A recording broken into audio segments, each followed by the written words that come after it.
بسم اللہ الرحمن الرحیم۔ ہدایہ اول کا سبق ہے، عبارت دیکھ لیجئے۔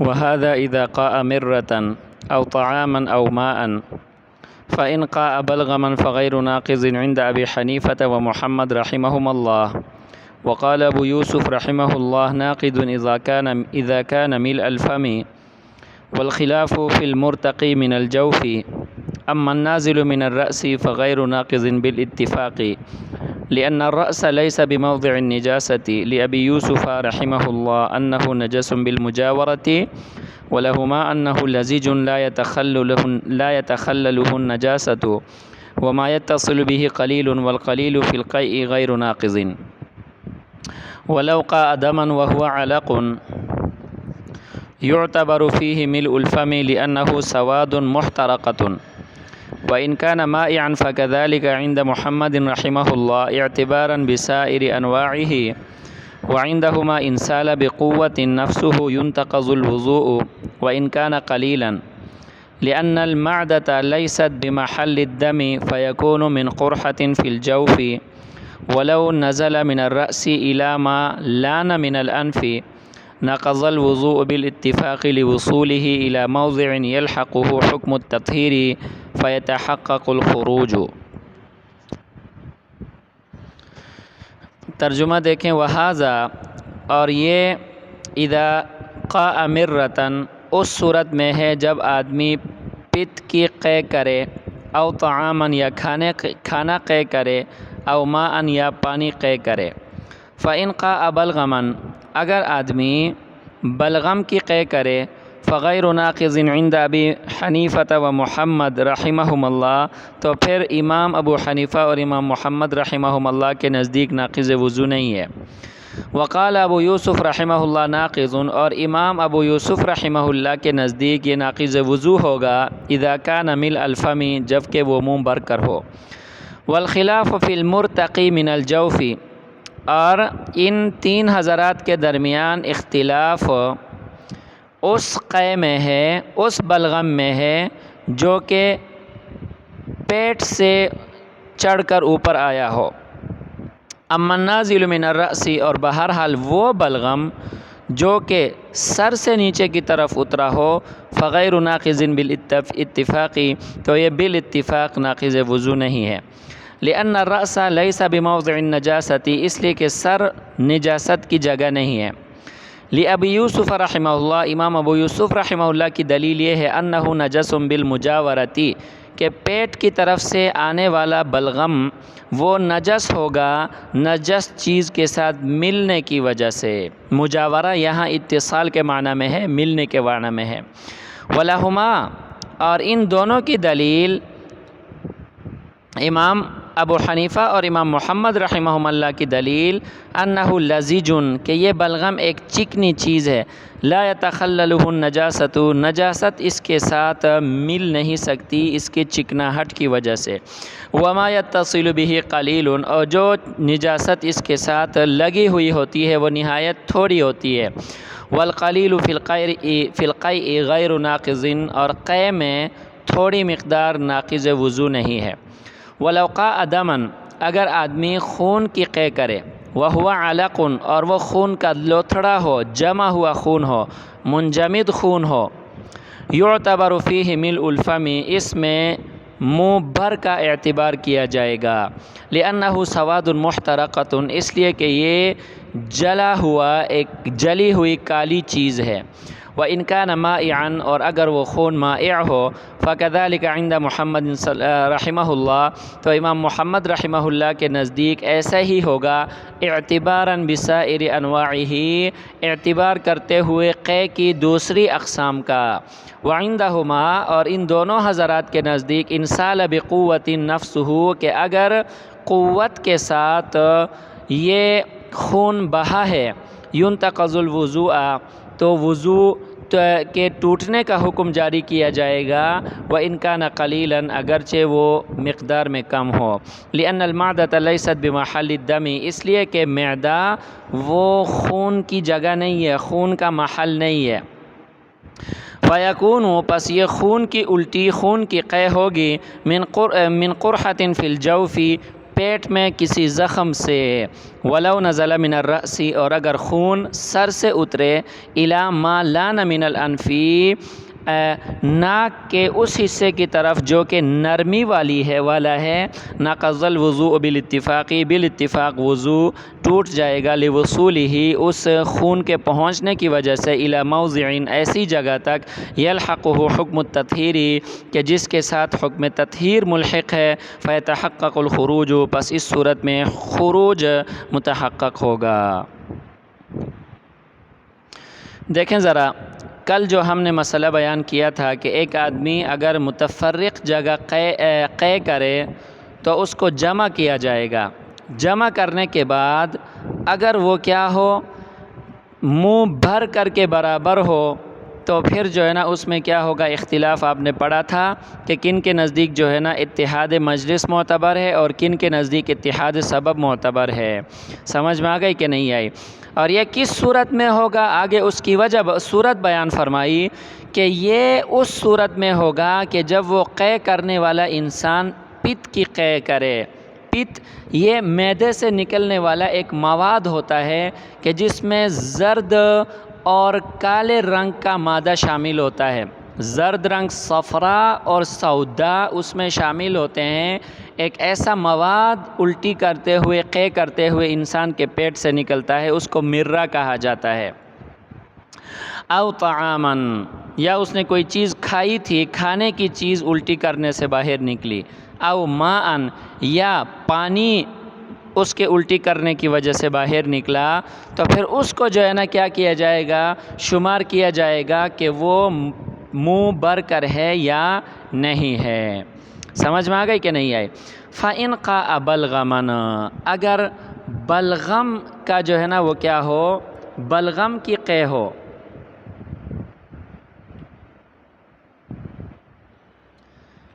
اگر بلغم کی قے ہو تو وہ دو حال سے خالی نہیں، وہ بلغم اوپر سر کی طرف سے آیا ہوگا منہ میں، یعنی بسا اوقات ایسا ہوتا ہے کہ دماغ کی طرف سے جو ہے نا وہ بلغم نیچے آ جاتا ہے، خاص کر جن لوگوں کو ریشے اور بلغم کا مسئلہ ہوتا ہے ان کو اس کا پتہ ہوتا ہے کہ بلغم اور ریشہ جو ہے وہ دو حال سے خالی نہیں۔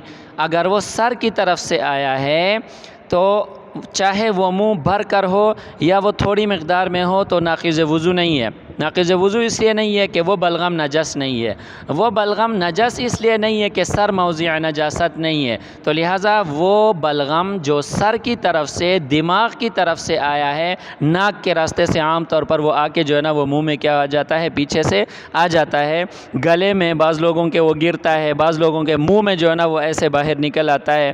بہرحال دماغ اور سر کی طرف سے آنے والا جو بلغم ہے وہ چاہے منہ بھر کر ہو چاہے کم مقدار میں ہو، وہ ناقض وضو نہیں ہے، اس میں سب کا اتفاق ہے۔ اس کی وجہ یہ ہے کہ یہ بلغم نجس نہیں ہے، نجس اس لیے نہیں ہے کہ یہ پاک جگہ سے آیا ہے، نجس جگہ سے نہیں آیا۔ سمجھ میں آئی بیٹا؟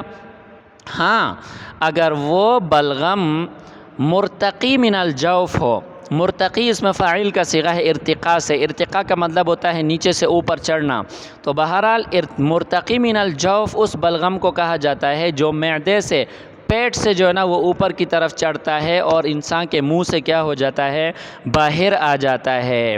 سمجھ میں آ گئی کہ نہیں آئی؟ اب دیکھیں ذرا، اختلاف اس میں ہے، جو بلغم میں نے عرض کر دیا کہ جو بلغم سر کی طرف سے آتا ہے وہ ناقض وضو نہیں ہے، سب کا اتفاق ہے۔ ناقض وضو اس لیے نہیں ہے کہ وہ نجس نہیں ہے، نجس اس لیے نہیں ہے کہ پاک جگہ سے آیا ہے، موضع نجاست سے نہیں آیا ہے۔ اب جو بلغم معدے سے اور پیٹ سے اوپر کی طرف چڑھتے ہوئے انسان کے منہ میں آ جاتا ہے، سمجھ میں آ گئی کہ نہیں آئی؟ اس میں اختلاف ہے۔ امام ابو حنیفہ اور امام محمد رحمہم اللہ کے نزدیک وہ ناقض وضو نہیں ہے، جس طرح سر سے اترنے والا بلغم ناقض وضو نہیں ہے، اسی طرح معدے سے اوپر اٹھنے والا بلغم بھی ان کے نزدیک ناقض وضو نہیں ہے۔ امام ابو یوسف رحمہ اللہ کے نزدیک معدے سے اوپر آنے والا جو بلغم ہے وہ ناقض وضو ہے۔ صاحب ہدایہ نے پہلے امام ابو یوسف رحمہ اللہ کی دلیل ذکر کی ہے، اس لیے ہم بھی پہلے ان کی دلیل کیا کریں گے، ذکر کریں گے۔ امام ابو یوسف رحمہ اللہ کی دلیل کیا ہے؟ لِأَبِي يُوسُفَ أَنَّهُ نَجَسٌ بِالْمُجَاوَرَةِ۔ امام ابو یوسف رحمہ اللہ کی دلیل یہ ہے کہ معدے سے اوپر آنے والا بلغم وہ ناقض وضو اس لیے ہے کہ وہ کیا ہے؟ نجس ہے۔ نجس اس لیے ہے کہ وہ موضع نجاست سے آیا ہے، معدے سے نجس چیز اس کے ساتھ مل کر جو ہے نا وہ کیا ہوئی ہے؟ اوپر آئی ہے۔ سمجھ میں آ گئی کہ نہیں آئی؟ اور امام ابو حنیفہ اور امام محمد رحمہ اللہ کی دلیل انہ لزیج، لزیج چکنی چیز کو کہا جاتا ہے۔ یہ فرماتے ہیں کہ وہ بلغم جو معدے سے اوپر کی طرف آتا ہے وہ ایک چکنی چیز ہوتی ہے، لہٰذا جب یہ بلغم باہر آئے گا تو اس کے ساتھ جو ہے نا وہ نجس جو چیز ہے، نجاست جو ہے وہ نہایت قلیل مقدار میں آئے گا، منہ بھر کر نہیں آئے گا۔ تو جب وہ قلیل مقدار میں نجس چیز اگر الٹی کی صورت میں معدے سے باہر نکلے تو ایسی صورت میں چونکہ وہ قلیل ہے، منہ بھر کر نہیں ہے، لہٰذا کیا ہوگا؟ وضو نہیں ٹوٹے گا۔ ان حضرات کی دلیل کیا ہے بیٹا؟ یہ ہے۔ سمجھ میں آ گئی کہ نہیں آئی؟ اچھا، یہاں پہ قے کی انہوں نے جو قسمیں بیان کی ہیں، مرتن، طعامن، ماءن، بلغمن، تو اس میں یہ بات سمجھ جائیں کہ الٹی جو انسان قے کرتا ہے اس کی 7 قسمیں ہیں۔ کتنی قسمیں ہیں بیٹا؟ 7 قسمیں۔ نمبر 1 خون کی قے، نمبر 2 کھانے کی قے، نمبر 3 پانی کی قے، نمبر 4 پت، مرہ کا لفظ جس کے لیے استعمال ہوا ہے میں نے اس کی وضاحت کر دی، پت کی قے، نمبر 5 صفرا، بسا اوقات آپ نے دیکھا ہوگا کہ انسان کچھ کھاتا پیتا نہیں ہے، ویسے ہی جو ہے نا وہ الٹی کرتا ہے، ایک زرد قسم کا جو ہے نا مادہ اس کے پیٹ سے نکلتا ہے، کڑوا ہوتا ہے، صفرا اس کو کہا جاتا ہے۔ نمبر 5۔ نمبر 6 سودا، سودا بسا اوقات انسان الٹی کرتا ہے تو ایک کالے رنگ کا کڑوا مواد اس کے پیٹ سے، اس کے معدے سے، منہ کی طرف سے نکلتا ہے، سودا اس سے کہا جاتا ہے۔ نمبر 7 بلغم۔ سمجھ میں آ گئی کہ نہیں آئی؟ یہ 7 قسمیں جو ہے نا بلغم کی کیا کی ہیں؟ بیان کی گئی ہیں۔ ان میں سے مرہ، طعام اور ماء، ان کا حکم تو آپ لوگوں نے پڑھ لیا کہ جب یہ منہ بھر کر ہوں تو پھر جو ہے نا یہ کیا ہیں؟ ناقض وضو ہیں۔ یہ جب منہ بھر کر ہوں تو کیا ہیں؟ ناقض وضو ہیں۔ اگر منہ بھر کر نہیں ہیں تو یہ ناقض وضو نہیں ہے۔ سمجھ میں آ گئی کہ نہیں؟ اور اگر یہ متفرق ہیں تو ان کو جمع کیا جائے گا، جمع کرنے کے بعد یہ اگر منہ بھر کے برابر ہوں تو اس میں اختلاف بین الاحناف ہے۔ احناف کے 2 ائمہ نے، امام ابو یوسف اور امام محمد نے اس میں اختلاف کیا ہے۔ کل آپ لوگوں نے پڑھا ہے کہ کس نے اتحاد مجلس کا اعتبار کیا ہے اور کس نے اتحاد سبب کا اعتبار کیا ہے۔ سمجھ میں آئی کہ نہیں آئی؟ کھانے کا، پانی کا، پت کا اور بلغم کا جو ہے نا وہ بھی ہم نے کیا کر لیا؟ پڑھ لیا۔ سمجھ میں آ گئی کہ نہیں؟ بلغم میں اگر سر کی طرف سے آئے تو کوئی اختلاف نہیں ہے، ناقض وضو نہیں ہے۔ اگر پیٹ کی طرف سے آئے تو اس میں آپ لوگوں نے کیا کیا ہے؟ اختلاف پڑا ہے۔ سمجھ میں آ گئی کہ نہیں آئی؟ جی بیٹا، یہ صفرا اور سودا اس کا بھی یہی حکم ہے جو کھانے اور پانی وغیرہ کا ہے۔ اچھا جی، آگے آپ ذرا پڑھیں۔ وَلَوْ قَاءَ دَمًا وَهُوَ عَلَقٌ، خون کا یہاں سے جو ہے نا وہ کیا ہے؟ بیان ہے کہ خون کب ناقض وضو ہے اور کب ناقض وضو نہیں ہے۔ وَلَوْ قَاءَ دَمًا، اگر آدمی خون کی قے کرے، وَهُوَ عَلَقٌ، تو وہ خون 2 حال سے خالی نہیں، وہ خون لوتھڑے کی شکل میں، منجمد شکل میں ہوگا یا مائع شکل میں ہوگا، دونوں کا بیان کیا۔ وَهُوَ عَلَقٌ، اور وہ خون کیا ہے؟ جمے ہوئے صورت میں ہے، منجمد صورت میں ہے، تو اس صورت میں کیا ہوگا؟ اس صورت میں یہ ہوگا یعتبر فیہ ملء الفم، تو پھر اس میں منہ بھر کا اعتبار کیا جائے گا۔ کیوں؟